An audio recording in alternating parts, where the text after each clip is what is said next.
Did you know the play-to-earn gaming market is expected to hit over $3 billion in the next few years? Or how about this? Imagine being paid to play your favorite game every day. Sounds like a dream, right? But is it too good to be true? Today, we're diving into the hype, the promise, and the potential problems of play-to-earn games. Are they about to take over the gaming world? Or is there more to the story? Welcome back, gamers. Play-to-earn games are shaking up the gaming world by promising something incredible: money for play. These games allow players to earn real rewards, whether that's cryptocurrency, NFTs, or actual cash. Today, we'll be exploring how this model could impact the gaming industry and whether play-to-earn might just change lives, or if it's all just a fad. Now, let's talk about the elephant in the room. As exciting as play-to-earn sounds, not everyone's convinced. A lot of people argue that play-to-earn games aren't sustainable. In some cases, they even feel more like investments than games. And then there's the gameplay itself, which some critics claim lacks the depth and enjoyment we're used to in traditional games. Are these games just shallow cash grabs? Or can they really bring value and satisfaction to players? There's also a big concern about the player economy. In many play-to-earn games, the value of in-game assets depends heavily on new players joining and spending. If the player base shrinks or becomes saturated, the value of these assets could take a nosedive. It's a delicate balance that not every game has been able to maintain, raising questions about whether this model can truly sustain itself in the long term. So let's break down how different play-to-earn models work and what their pros and cons are. One popular model is based on blockchain, where players can own in-game assets as NFTs or earn cryptocurrencies through gameplay. Games like Axie Infinity and Planet X have used this model to attract a huge following. If you are interested in other games, you can watch the video on the board above.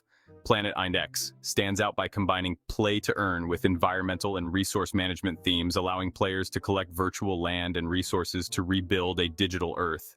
This model appeals not only for its earning potential, but for its strategy-driven gameplay. However, much like other play-to-earn games, Planet X faces challenges with economic sustainability and token value, relying heavily on player engagement and a steady influx of new participants to maintain asset value. Then we have hybrid models, where games incorporate both traditional gameplay and earning mechanisms. These games attempt to bridge the gap, providing both a fun experience and a way to earn, but they haven't yet reached the polish or scale of mainstream gaming giants. And lastly, we can't forget the games that are purely money-driven with limited gameplay appeal. Often, these games are created quickly to cash in on the trend, leaving players disillusioned and reinforcing skepticism. The biggest question is whether play-to-earn can deliver high-quality gameplay experiences, or if it will remain a separate, less immersive type of gaming. One of the most striking examples is StepN, a fitness app that rewards users with cryptocurrency for walking or running. It skyrocketed in popularity, attracting thousands who were excited to earn from exercising. But then, the app faced a massive drop in token value, leaving some users at a loss. StepN highlights a major risk of play-to-earn.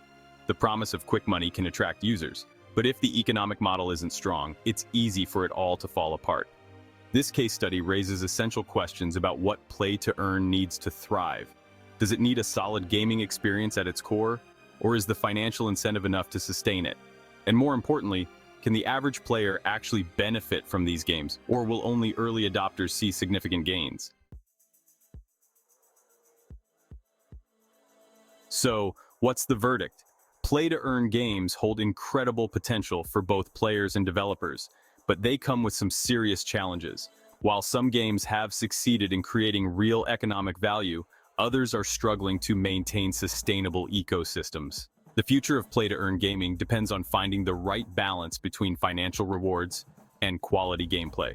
Only time will tell if these games are a short-lived trend or the future of gaming as we know it. Now it's your turn.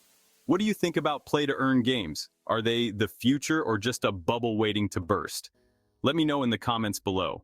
And if you're interested in more content about gaming trends, make sure to hit that subscribe button and check out our other videos on the hottest topics in gaming.